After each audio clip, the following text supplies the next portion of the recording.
we are doing another collab with Suparee.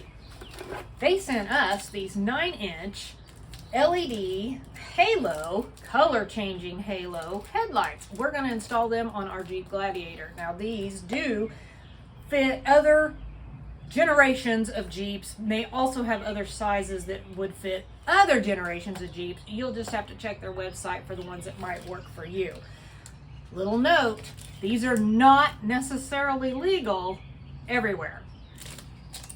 We would not be able to run our vehicle with the color changing halo in our state. We would have to leave them as the white, but that is going to be an option on the app, which we'll show you a little bit later. Let's get started on this install. Now on our particular vehicle, we are going to have to remove this grill that covers the headlights in order to take these out. I have this little kit that helps to remove the clips for interior pieces, trim pieces, and things, and these are like really cheap on Amazon. I definitely suggest you get this. We have several clips on the top that we're going to have to take off. We'll show you those in case you are doing a specific, Gladiator specific project here. We have 6 of these right here that run all the way across onto the other side of the Jeep.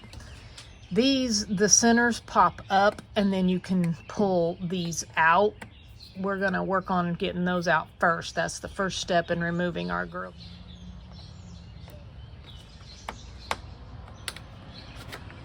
So that just pops right up and then it should pull right out.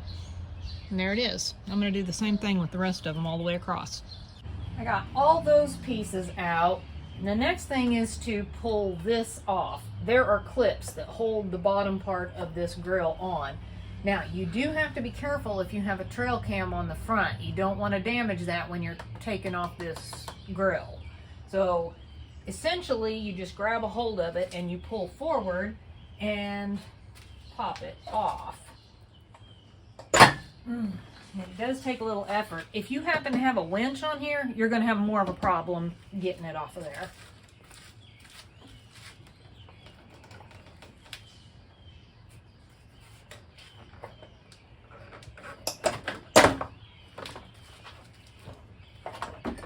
And that's it. If you do have the front trail cam and you don't know how to remove it, this basically just pulls off of the back of the cam. And then you have one over on the side that if you push the top part that is connected to the grill, you can kind of pull it off, which gives you a little easier access, that you can pull this little clip right here forward and then pull them apart. There are 3 bolts holding in the headlights. First thing we're going to do is remove those 3 bolts. Then we should be able to pull the headlight out and unhook it and remove it from the vehicle.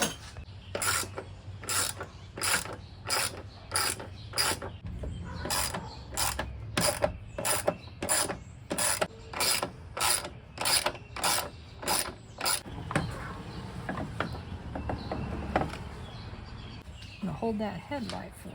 Maybe I can. There we go. Pretty simple. Now we can put the new one in. And this is your controller box. This we are going to hook up a little bit before we put this headlight mounted in place. This controller box controls your halo, the color of your halo and stuff.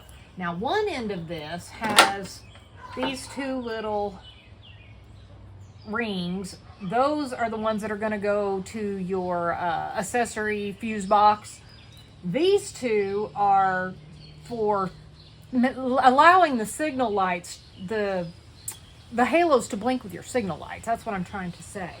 We don't have a hookup for this, so we are not going to try to use these. They're rubber, they've got rubber ends. Jesse will probably tape them just so that don't move and ever, come into contact with anything it shouldn't. But we're not going to use those.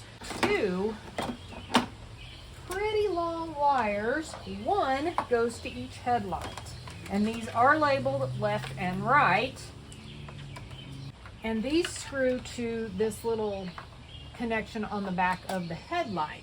Now, I think it's going to be easier to hook this up before we actually mount the headlight, because on that side of the Jeep there's not a lot of room to get your arm down in there. This side I could, but that side, and we need to figure out how we want to route this. That's going to be specific to you. You figure it out. Put it wherever is best for you. I would say nothing that's extremely hot in the vehicle. Or spins. Oh, yeah, or and nothing that spins. Just so you know, there is a QR code on this. You might want to mount this somewhere that you can still have access to this QR code.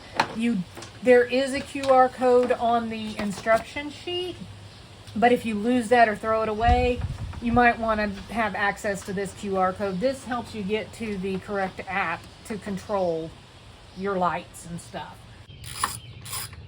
Jesse's putting the ground onto the side there. We wired the hot wire of the little control box into the K14 accessory relay fuse in our fuse box. We are not going to specifically show you because, you know, that's a whole wiring thing, and if you really have absolutely no knowledge of wiring and stuff, then I would say maybe you want to find somebody that does and not do that yourself. If you do have, you only need probably minor knowledge. Yeah. And basic 12-volt knowledge. Yeah, and you could do it easily, but I didn't do it. I let Jesse do that. He's the electric man here. Plugging in is pretty simple. This is a little 3-prong. It goes to this little 3-prong. Just got to make sure you line the little prongs up correctly and screw that down. That is for the halo, and then this is your actual headlight, and it can only plug in one direction, so that's pretty simple.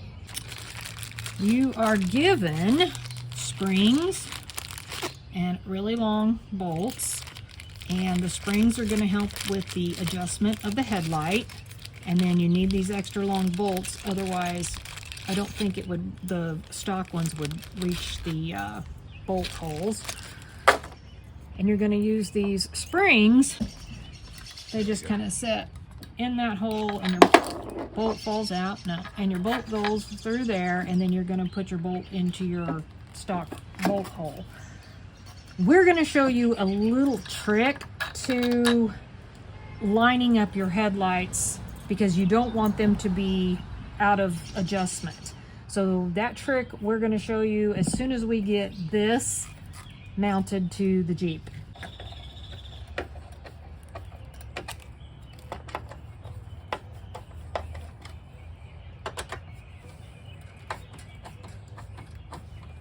All right, I am going to mention this top bolt right here.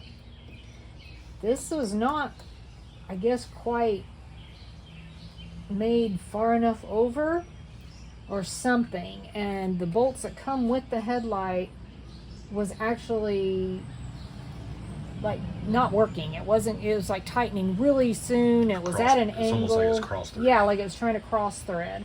So we actually put our original bolt back in with no spring on this one here, and these two do have springs. We're going to close our garage door. We're going to back this up a little bit. We still have the stock headlight on the passenger side. We're going to turn these on, and that is how we're going to adjust our headlights. We're going to do them one at a time. We are going to adjust this one to the manufacturer original headlight that is in it now, and then we'll change out that one and adjust it to this one. That way we are at the same height and they're all leveled and lined out and perfect. So we're going to show you that right now. If you just have a wall or something that you can point your headlights at, that's how you can see the adjustment. Now I know it looks like the one on this side is flashing. It's not flashing. That's just the factory LED. So I'm going to put this right in the middle here. You can sort of see right here, that's the new one. Over here is the manufactured one. So we're going to have to try to adjust the new one up a little bit. Now you can see they're almost perfectly even, which is great. So the next step is going to be to do the entire passenger side the same way that we did the driver's side, but we're not going to bore you with that because it's the exact same steps. We got these headlights completely installed. We did test as we were going along, and we do suggest that you don't want to put it all back together and find out something's not working right. It took us probably an hour and a half, right around there, maybe close to 2 hours. Wasn't too bad. It was pretty simple. We found this in our box that I knew it was there, but then I kind of forgot about it, and when Jesse picked it up, I was like, oh, that's what that was. So this actually goes to those 2 little wires that I told you we taped off that goes for signal lights, so that you can make your halos blink with your signal lights. So these plug into those ends that come out of that box. We're not going to use these because you actually have to splice into your factory wiring, and we're not going to do that. Not right now. Maybe one day, but not right now. But if you do want to do it, just know that you do get the wires to do that. So that is an option for you. We have the app downloaded on Jesse's phone, and he's going to start playing with these halos a little bit to kind of give you an idea of what they do. There are so many options of colors. There's different styles that you can do. There you go. So you get some, and you can adjust the speed. You can adjust the brightness of them if you want them to be a little more dim. So this fancy stuff like this most likely probably isn't going to be legal for you to drive around doing. However, if you're at a cool car show, most likely you're probably going to be okay if you're sitting there and you got these awesome halo rings flashing some cool colors. They do, as you saw when we first come back and I was talking about these wires, you saw they were in the standard white, which you can drive around in no problem, and they're just like the factory ones, really. They are very cool. Now, there is supposed to be an option to set these to music. I've not figured that out yet. It has to be done through the app, and my understanding is that you have to have the music on your phone in order for it to work. I don't know how that works exactly. I may play around with that at some point, but I don't have any music on my phone, and neither does Jesse, so we're not going to mess with that. But I think these turned out really cool. We got them adjusted, we think, pretty good. And that wasn't really too hard to do. We did end up using the factory screw on the same top position as we did on this one over here, and it worked out fine. Everything went together pretty easily. It was a pretty simple install, and popping the grill back in was simple too. That wasn't hard at all. Oh, I like that one. Those are so cool. They're really fun. They're going to be fun if we go to some kind of events. So we're going to drop some links down in the description, and go check out these lights. And there may actually be some that might work with other vehicles, but I can't promise you that. I'm not really for sure, but that would be something you could check into if you have a different vehicle. So go check out Suparee. Check out their website. Check out all the products they have. They have a lot more stuff. Go check out our playlist and see the collabs that we've done with Suparee. We thank you so much for watching. We'll see you on the next video.